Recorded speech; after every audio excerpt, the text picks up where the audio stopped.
marquee right out for you.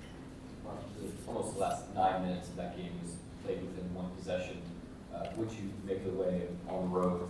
You guys are still one of the youngest teams in the league to handle the game pressure and how you execute down the stretch.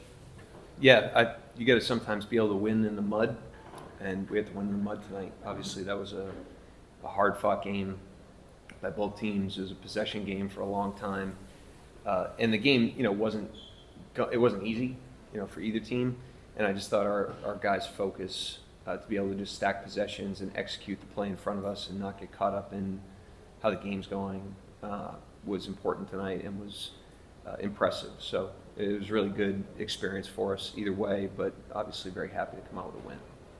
We talked at the beginning of the season about kind of the idea of a compounding nature of Jordan, Kaysen, Caruso, Wiggins, and Shea, like these wing defenders that you had.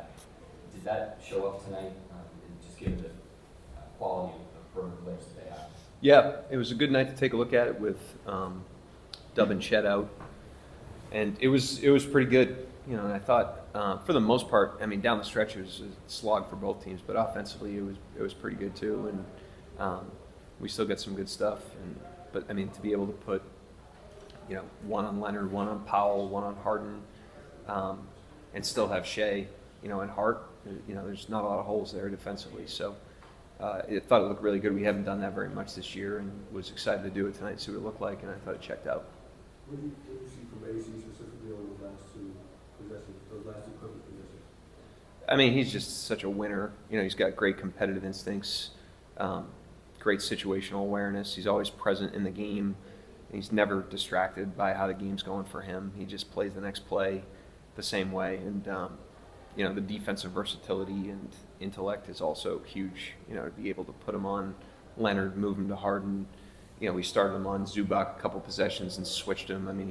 He can do anything on that end of the floor. So he was really good tonight. It was a season high for minutes. Was pleased to see how he handled that load, and great game out of him. Coach, the game was basically a statistical dead heat, except for your edge and second chance points. And their edge in free throws. if we're going to talk about it. Yeah, you got me on that. All right. So I want to know, how do you feel about the Clippers defense?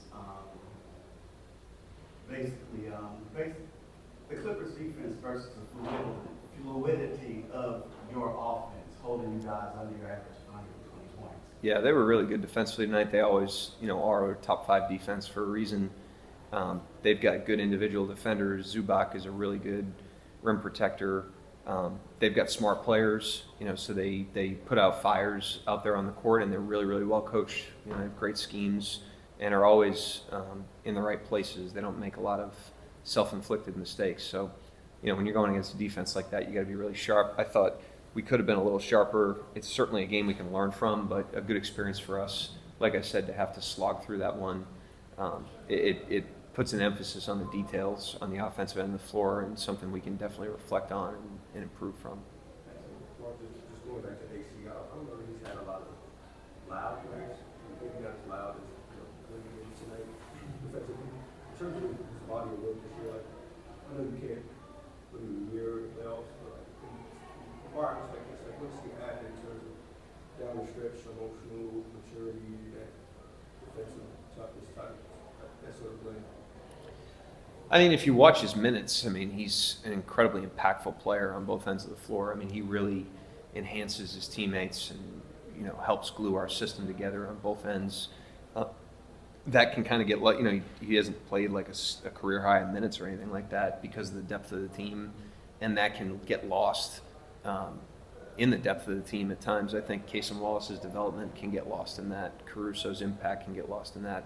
Wiggins, jump he's made offensively can get lost in that. And so, it may not have been loud to you guys, but he's loud for us every night that he's on the court because of the impact that he has on the team. And it was good, he did this similarly in Memphis where he got a start and did a hell of a job on Morant on a night where we had injuries. He started tonight on a night where we had injuries, and, you can plug him into those roles and those types of minutes, and he can expand his impact. But you play him 15 minutes, he impacts those 15 minutes with great consistency. Mark, what did Lou do to still have a defensive impact even with the calls not going his way? Lou?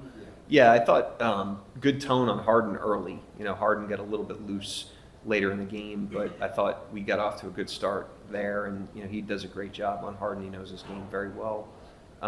Just a disruptor. He sets an unbelievable tone for us with his physicality and his effort. I thought that was on display again tonight. And to be able to move him around the way that we're able to with Kaysen and Caruso out there is a luxury as well. So it was, it wasn't a signature defensive game for him, but another very impactful one, which he is every night. Just from a tactical standpoint, how are you seeing the team adjust and learn from when calls aren't going teams' way, what that might mean for the postseason? Well, we'd like the calls to go our way when we deserve them, but I thought we just played through everything tonight. Like I said, it was a ugly game. It's a low hundreds game. It was a possession game for the last maybe the whole fourth quarter. I didn't think Shea had his best game. He missed some shots I think he would normally make. It was a hard game, and to the credit of the team, we stayed present and we just played the possession in front of us. And you referenced the playoffs. That's what you need in the playoffs. You got to just have great competitive presence and not get distracted by anything outside of the possession that's in front of you. And I thought we flexed that muscle a little bit tonight. Coach, I want to give you a lot of credit. I love watching y'all play. You just talked about it, competitiveness, but even all the way down from the beginning of the year, AJ Mitchell, K-Rich, Williams, y'all play hard every single day. What can you say to the kids, inspiring basketball players about playing hard, and when you get to the NBA, carving out that role, and then finally fine-tuning everything about your game, but playing hard first and competing every single night, how important that is? Yeah, I think, first of all, thank you. And then the second thing I just say is we have guys that love to compete and they love to play. And they love to play on a team. They don't just love basketball in a vacuum. They love competing together. And that gives you energy throughout the course of a year. And tonight I thought that was on full display. We've clinched the 1 seed. We've clinched a playoff spot. We have X amount of games left. If you don't love to compete, you can talk yourself into an 80% night effort-wise or a 90% night. But these guys love to compete. They express that with the consistency with which they compete. And then it builds momentum inside the team. It's contagious, and they're very like-minded in that way. Hey, Coach. You talked about the jump that A. Wiggins has made this year. With no true second option out there, which tonight he led the team was second in scoring for the squad today. Can you talk about his impact and kind of how he put the league on notice this year? Yeah, he's been a great developmental story for us. He was a two-way. He was a late second-round pick, and is a guy that came in and mastered the system on both ends of the floor early and made himself very functional and playable and found his stuff inside the system. And he's just gotten better and better and better with the work that he's put in. And he's now blended more creation into that. But he still gets the system stuff. He got a lot of catch and shoot threes tonight. He actually could have had a bigger night tonight. I was impressed with the amount of shots he was able to get and just find in the game. And he missed some good ones that he could normally get. But yeah, he's been a great developmental point of pride for us, and he should be very proud. He's done an unbelievable job forging himself into this player. Got 3 more. We're going to go here, Adam, and then Joel will wrap. Coach, before the season started, did you see yourself in this position, doing this well? And then also, how do you see yourself growing as a coach? How have you grown through this dynamic season that you're having? I never come into the season with any expectations. We just take it a day at a time and a step at a time. So we try not to have any projections into the future. But I also have learned with this team not to put a ceiling on them. They've shown time and time again their ability to be uncommon, and I've gotten used to that and certainly believe in that. So nothing they accomplish surprises me. And I've just learned how to, work with them and coach them. At the end of the day, we have a great coaching staff, but it's our job to serve the players and put the players in positions to be successful. And we're constantly trying to figure out how to do that, not only our coaching staff, but everybody in the organization that touches our guys. Coach, about 2 weeks ago, Shea told me that he's more of a lead by example type of leader, not so much vocal, which, you know, outside of the organization, that may be associated to him not being a leader. He's not loud about it. How have you seen this team like receive his leadership? We always say the leader is the person doing the right thing, and that makes leadership accessible to everybody and entitled to no one, and he walks the walk. You know, he's a great worker.